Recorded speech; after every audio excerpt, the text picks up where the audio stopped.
you probably saw that they started the hearing in the U.S. House over the issue of reparations. The Democrats are going to push this issue of reparations. And essentially what they are arguing is that the legacy of slavery in America means that somehow, this is a commission they want to have look at this, but somehow there should be a massive transfer of wealth from and it's unclear who has to pay into this and who are the recipients. There's a lot of battle about, what do you do?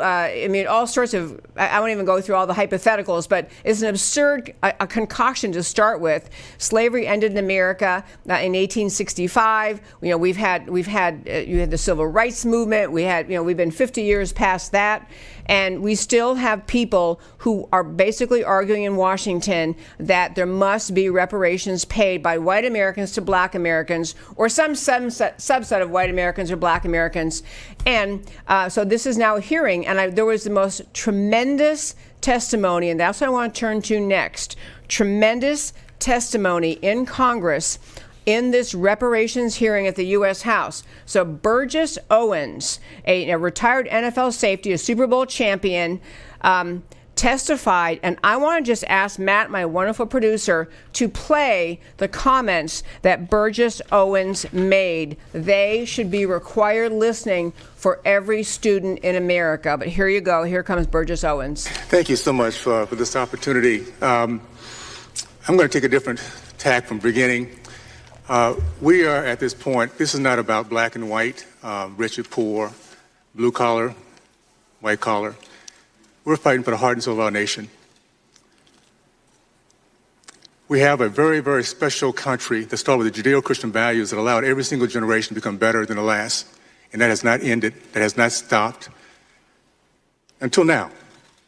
We're telling our kids a little bit something different, that they don't have the opportunities that we had. I'm going to talk about some ideologies. And when I talk about them, I'm not talking about people.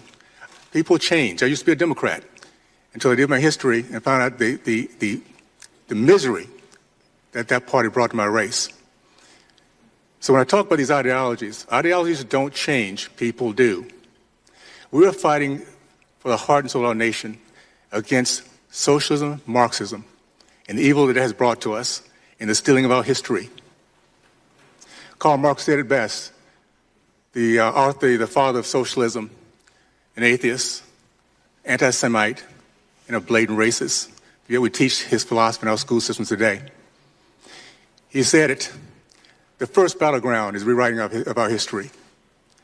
You steal our history, you steal our pride in our past, our appreciation for our present, and our vision for our future. And every single urban city in our country is now experiencing that loss.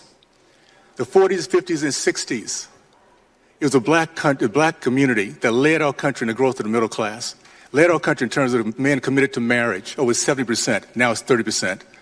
Led our country in terms of the commitment to business ownership, 40%, now it's 3.8%.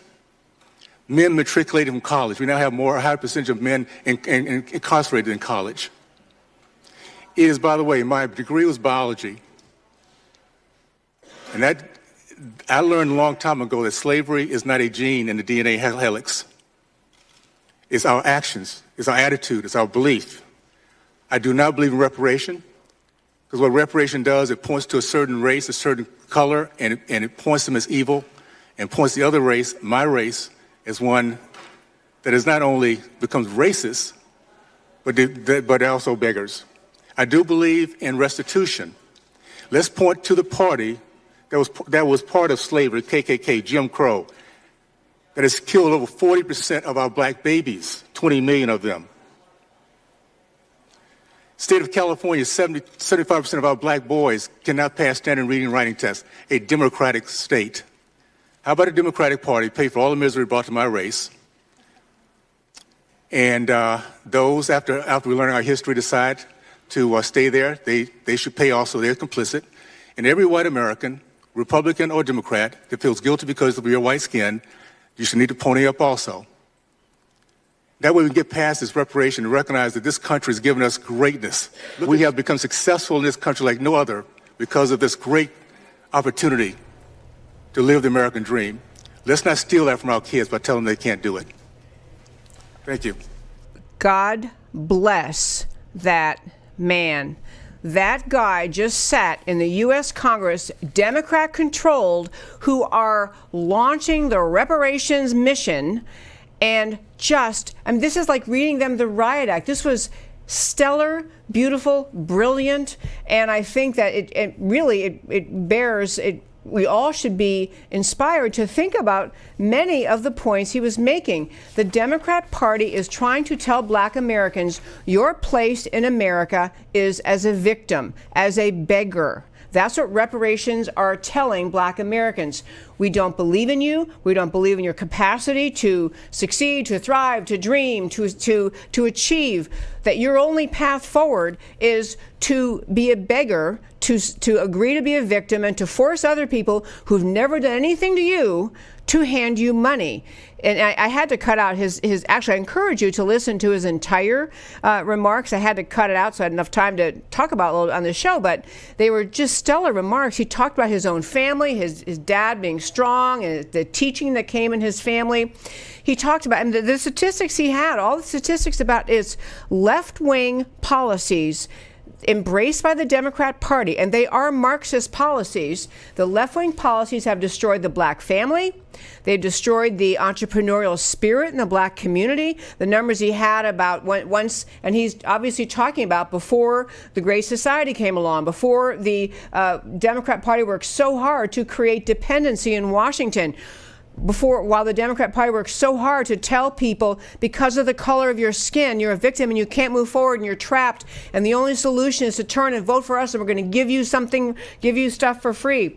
His idea that you're not determined, he had a great line there I couldn't get to, but you're not determined by your skin color. Or as he put it, slavery is not in your genes. These were brilliant remarks, and I hope they really reach the ears and hearts and minds of more Americans to recognize what is really behind this Democrat drive for reparations. Because what's behind the Democrat drive for reparations is not to help. It is not to uplift. It is to sear the message into the minds of Americans that if you, based on the color of your skin, you have no chance of making it.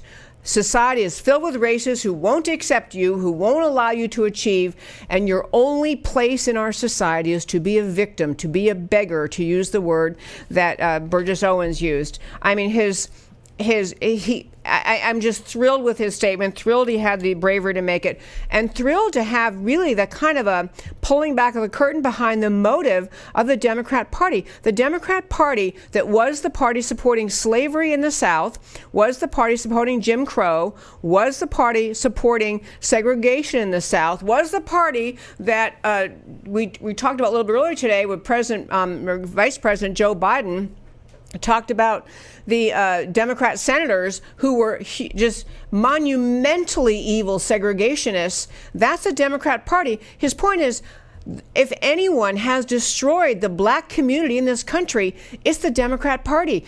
And you know, it hasn't changed since the time the Great Society came along. It was just the next phase of left-wing enslavement of Black America. The next phase, okay, slavery's over, and then we have segregation's over, but now we got Great Society, another phase of the racist mindset of the Democrat left in this country that says you're going to be dependent, you're going to be, under the guise of helping you and supporting you, we're going to put programs in place that destroy the family unit. And as we talk about many times in the show, children grow up without a father are just so far behind kids growing up with two parents in the home. He talked about destruction of the entrepreneurial spirit in the Black community, but again, from the social programs that the left created. So his ending point, if you really want to do what's right, forget about reparations. He wants restitution from the Democrat Party to Black America for all of the damage they have caused to Black America. It was a brilliant speech in Congress. I am thrilled to share it with you. I urge you to share this show with your friends. Share that. You can go and find the YouTube link on my website, americacanwetalk.org. Share it with people. This is a Black American speaking up, speaking truth to the Democrat Party in Washington.